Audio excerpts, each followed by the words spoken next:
অসমবাসীৰ কাৰণে আৰু মাতৃ সমাজৰ কাৰণে এটা ঐতিহাসিক দিন। মুখ্যমন্ত্ৰী ডাঙৰীয়াই সকলোৱে জানে যে যিটো কথা ৰাইজৰ হকে দিয়ে প্ৰতিটো কথা আখৰে আখৰে পালন কৰে। তেওঁ কৈছিলে 6 মাহৰ ভিতৰত কৰিব, 3 মাহৰ ভিতৰতে তেওঁৰ যিখিনি প্ৰতিশ্ৰুতি সম্পূৰ্ণ কৰিবলৈ গৈ আছে। অৰুণোদয় 3.0 আৰু আমাৰ অসমৰ সাধাৰণ ৰাইজৰ কাৰণে যি ৰেচন কাৰ্ডৰ প্ৰতিশ্ৰুতি আছিলে প্ৰায় 19,92,167টা ৰেচন কাৰ্ড দিবলৈ গৈ আছে আৰু প্ৰায় 37 লাখ ৰাইজক অৰুণোদয় প্ৰদান কৰিবলৈ গৈ আছে।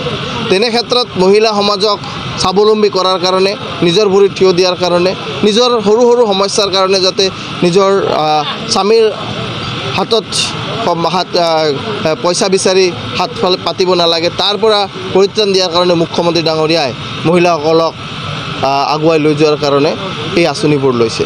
তো মই ভাবোঁ যে বিজনী অঞ্চলতো যথেষ্টখিনি প্ৰায় 30,000 অৰুণোদয় পাবলৈ সক্ষম হ'ব। আমি প্ৰায় 10-11 হাজাৰ ৰেচন কাৰ্ড পাবলৈ সক্ষম হ'ম।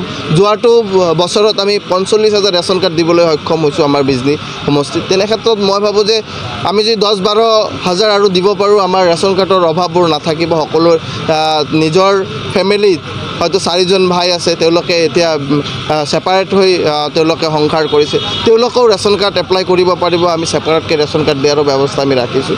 মই ক'লোঁ এই যে আমাৰ প্ৰব্লেমবোৰ ছল্ভ কৰাৰ কাৰণে মুখ্যমন্ত্ৰী ডাঙৰীয়াই প্ৰতিশ্ৰুতি দিছিলে, সেইখিনি প্ৰতিশ্ৰুতি দিছে।